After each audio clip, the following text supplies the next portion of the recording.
Hello. If you're wondering where you are, you're following Grandma.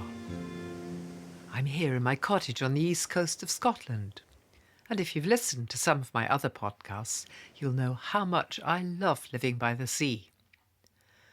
I feel as if it's in my bones, which isn't surprising really, because both my grandfathers were seafarers, and I was born and grew up in Cleveland, which is a few miles north of Blackpool on the west coast of England. Last week I found myself humming an old song from my childhood. Oh, I do like to be beside the seaside. And I remembered the hours I spent playing with my cousins on the beach at Cleveland. We paddled in the sea, built sandcastles, caught crabs in rock pools, and had adventures exploring the remains of a 19th century shipwreck which was only visible at low tide. We had picnics with egg sandwiches, sliced ham, tomatoes, followed by homemade cakes and buns. We kids drank lemonade, but the grown-ups always had a thermos flask of tea which they drank out of enamel mugs. Tea was the answer to everything for them and was an essential part of a picnic. We sat on towels on the beach or huddled against the sea wall for protection when it was windy. But when the sun really shone, my mother produced beautiful Japanese paper umbrellas to protect us and big sun hats which we had to wear when we were running around. In the early morning, I often watched the beach donkeys making their way from their stables to the beach. They walked slowly along the deserted main road to the promenade and the slipway to the long stretch of golden sand. It was a gentle, meandering procession. The donkeys were always well turned out, with ribbons tied on their manes, bells around their necks, and a small brass nameplate attached to their bridle. Lucky, Pickles, Star, Betty, Honker, and Dopey. Holidaymakers loved riding donkeys and having their photos taken so they could brag about their seaside holiday when they got home. In the summer months, people flocked from the inland Lancashire mill towns for their annual Wakes Week holiday in Blackpool. They came for fresh air and fun, to escape from exhausting work in dark, noisy factories, to forget problems at home and simply enjoy themselves. It was a place full of dreams and possibilities, new relationships, things that were naughty and forbidden, things that as a convent schoolgirl I shouldn't have even thought about, but I did. For the children there were sandcastle competitions, I Spy challenges and Punch and Judy shows in small tents on the beach. There was a daily talent competition in a small open-air arena, and the prize was £0.50, so I thought it was worth having a go.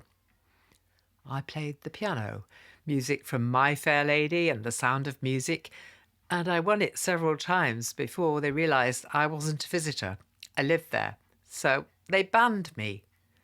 But I do remember the glow of those £0.50 in my pocket.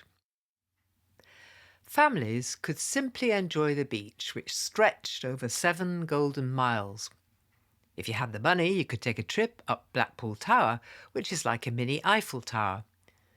You could walk along one of the 3 piers, North Pier, Central Pier, or South Pier, and all of them had daily variety shows and entertainment. Or you could go to Blackpool Tower Circus. Underneath Blackpool Tower is a world-famous ballroom, and hidden below the stage was a fabulous Wurlitzer organ. Every morning, up to 5,000 people would gather for the dramatic moment when the huge white Wurlitzer would rise up out of the organ pit with Reginald Dixon, the famous organist, playing "Oh, I Do Like to Be Beside the Seaside."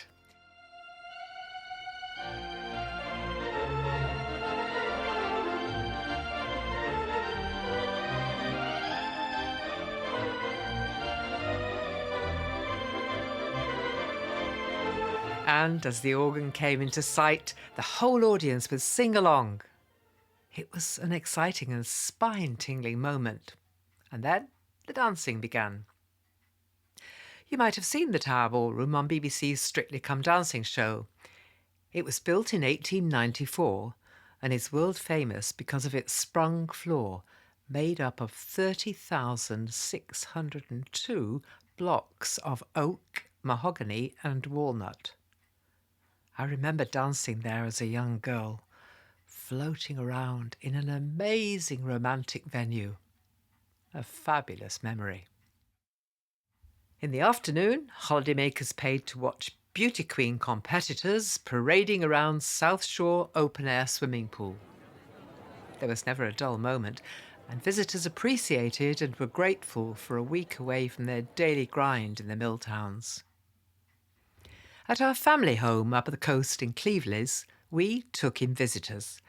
That meant giving up our beds in the busy season.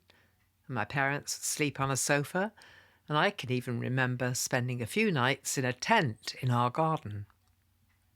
Every day I had chores, making beds, serving breakfasts, buying fresh vegetables for the visitors' dinner, and I have vivid memories of peeling sacks of potatoes. But this was an opportunity for cash-strapped families to earn a little money. There was a local saying, "We have to live in the winter." Many of our visitors returned year after year and booked for the following year before they left. Some were known as referrals. If the town was full, a friend might ring my mother and say, "Have you got a spare bed for a nice couple tonight?" I always enjoyed Saturdays when visitors were leaving and paying my mother.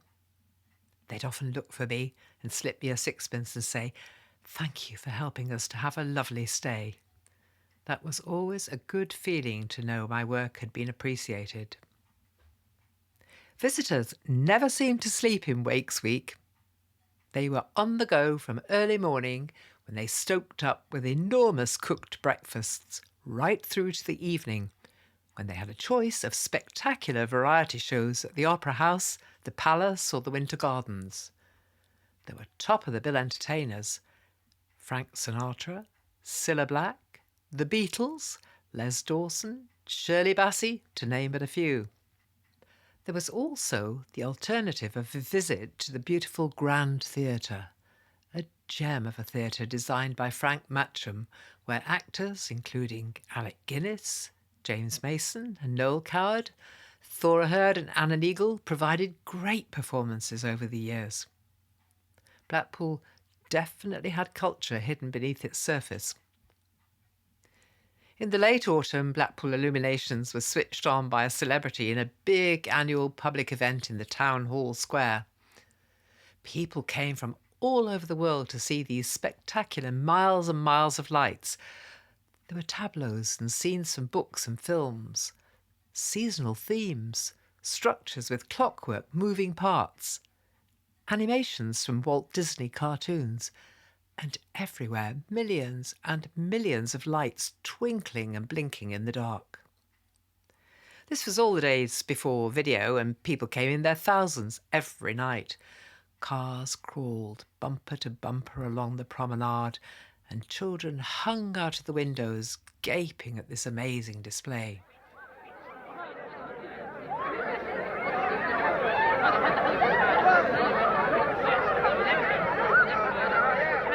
The other great holiday attraction was the Pleasure Beach.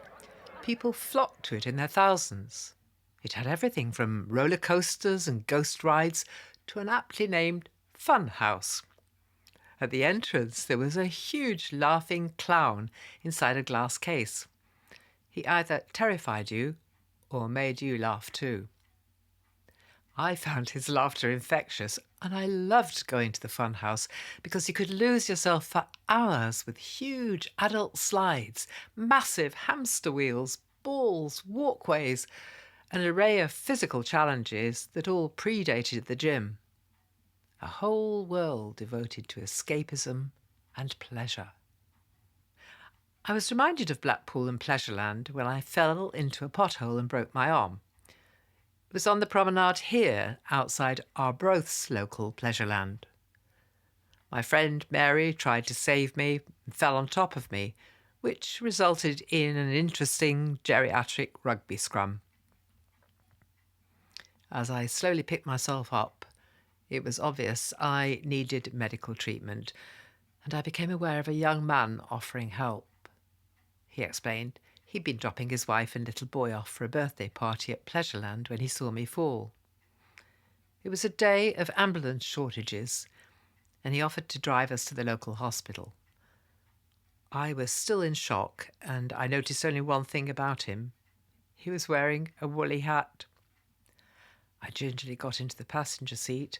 Mary hopped in the back, where she met a very surprised baby in a car seat.